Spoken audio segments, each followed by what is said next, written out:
Nadie duda que es necesaria una transición energética y que es el principio, tal vez estamos empezando, del fin de los combustibles fósiles. ¿En cuánto tiempo? Es la gran pregunta. Hoy, junto con Ángela María Orozco, podremos explorar la realidad de este tema en la región y el compromiso, si es que existe.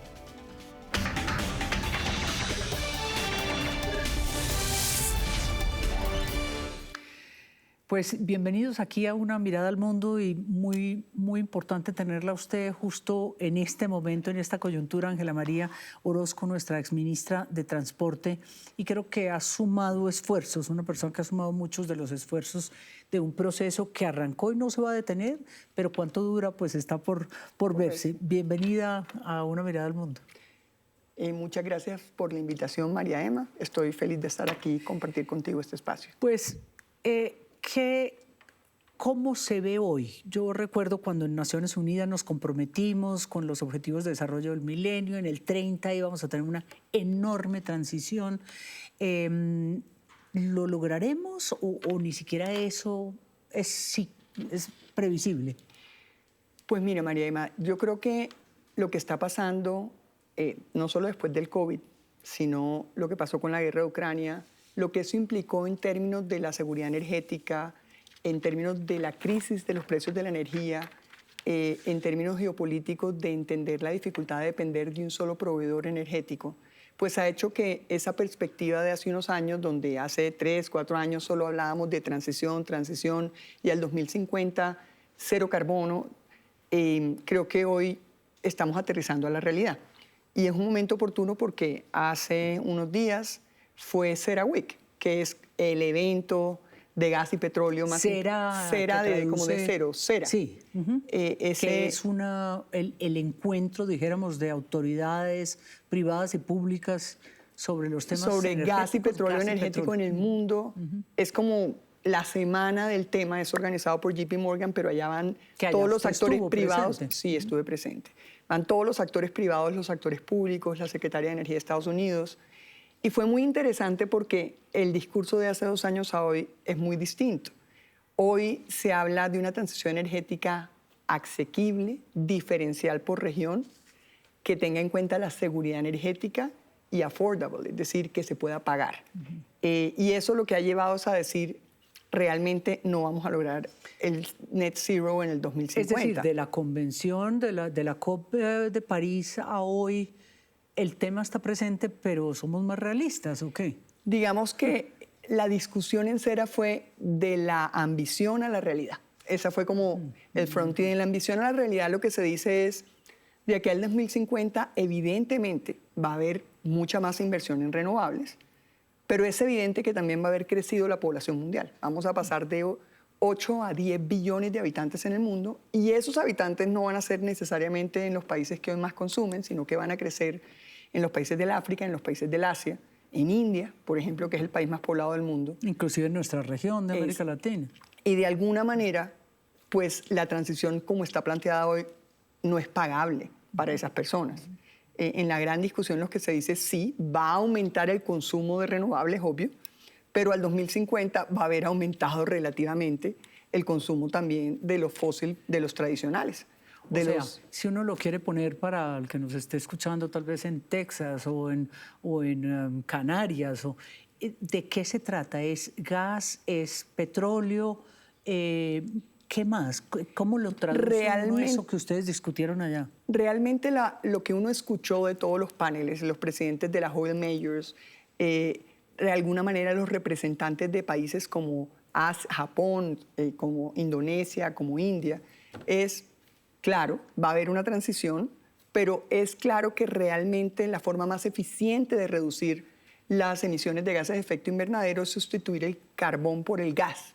Y el gas no es considerado muy limpio por muchos, pero por otros, inclusive la Unión Europea, después de que se lanzó la guerra de Ucrania en junio, en el junio posterior declaró el gas como energético verde. Claro. ¿Por qué? Porque claramente es una realidad de fondo de que es muy costoso las otras formas de energía. Dentro de las discusiones, lo que es claro es que vamos en el right track, o sea, vamos en la onda que es, pero va a tomar más tiempo del que toca. Y va a tomar más tiempo del que toca porque donde más de alguna manera se va a consumir es en países que no tienen cómo pagar estas tecnologías como el hidrógeno, estas tecnologías y las tecnologías como el eólico y el solar. Claro. Son tecnologías que necesariamente requieren el gas como combustible de reemplazo, porque tienen una intermitencia, porque claro, dependen de la brisa, del sol, y esa intermitencia lo que le da la confiabilidad es el gas.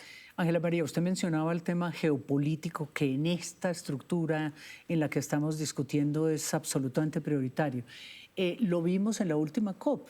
Ya los países árabes medio mencionaron y metieron el tema fósil ahí como no de agache, sino en serio, sabiendo que por ahí tenían que ir. Pero usted mencionó Ucrania, lo que está pasando, lo que le pasó a Alemania, que dependía de un solo proveedor con el gas, la situación de Estados Unidos, que ahora se nos vuelve el mayor proveedor, gracias al fracking, de petróleo para el mundo, Brasil, Venezuela, México. Entonces estamos rodeados, tanto en nuestra región como en Europa, de todavía esos no renovables. ¿Qué pueden hacer entonces? Es decir, ¿cómo es esa transición, así sea 50 años? Pues esa transición implica, y es lo que yo entendí, que ya no vamos a hablar de I, de O, sino de I, porque vamos a necesitar durante mucho tiempo, en todo caso, el petróleo y el gas. El gas como la manera más eficiente de reducir, digamos, las emisiones que genera el carbón, por ejemplo. Reduce 2/3 partes las emisiones de gases de efecto invernadero frente al carbón. Luego es la manera más eficiente y más económica. Y parte del gran debate que se dio es quiénes van a ser los grandes exportadores de gas. Australia, Estados Unidos. En este momento hay un debate en Estados Unidos porque se puso una restricción temporal a la exportación de gas natural licuado, mientras el Departamento de Energía hace una evaluación de si es en el interés público de Estados Unidos realmente seguir exportando. Y ese fue objeto de un gran debate porque para lograr esa transición en la India, en África, es claro que el gas es el combustible de transición más económico. Claro. Y que si no tienen a precios asequibles un energético más verde, simplemente, además lo dijeron de frente, no vamos a someter a la pobreza eterna a nuestra gente que hoy cocina con leña o que usa carbón. Claro. Realmente si tenemos... O sea, del gas no podemos prescindir. Esa fue para mí clarísimo. El mensaje es, la transición se basa necesariamente en el gas, que es el más económico y de alguna manera que también es más transable derivado de los grandes proyectos de gas natural licuado.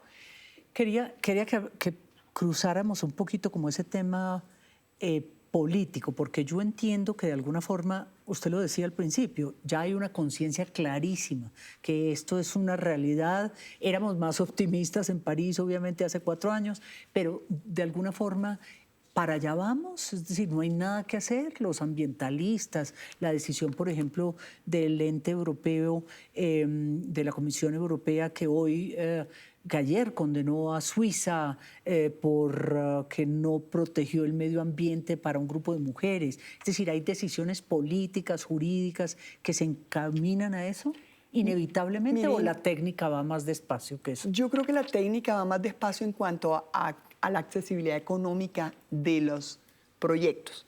Cuando uno mira, a pesar de que ha habido una inversión de más de 6 trillones de dólares en renovables, hoy no más del 3% de la energía del mundo es solar o eólica. ¿3%? 3%. Esas son las cifras que dieron en CERAWeek.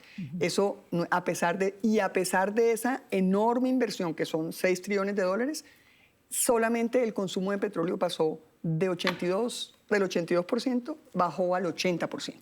¿Sí? Como para decir, el petróleo va a seguir creciendo, no tan rápido, porque van a crecer las otras formas de energía, pero claramente va a ser a mucho más largo plazo que el 2050.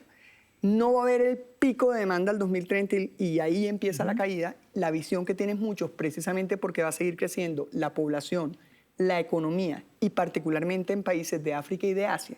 Y pongo el ejemplo de la India porque fue claro en la presentación que hicieron, digamos, las autoridades y el presidente de la empresa India Energética, que para ellos lo que hacía más viable económicamente a su población para ayudar al crecimiento de esa población era el gas, pero que tenía que tener un gas asequible en términos de precios. Yo me pregunto cómo es posible que nosotros tengamos este desarrollo en AI o en inteligencia artificial, lo que hace Elon Musk, los cohetes y la estrategia privada y pública al espacio. Tantos logros, inclusive en movilidad, que vamos a hablar un poco de eso porque es su fuerte, otro de sus fuertes, ¿Por qué en esto no? Tiene que haber algo más que el tema financiero. Yo no creo que sea un no. Yo creo que hay una evolución muy importante y que hay una innovación muy importante.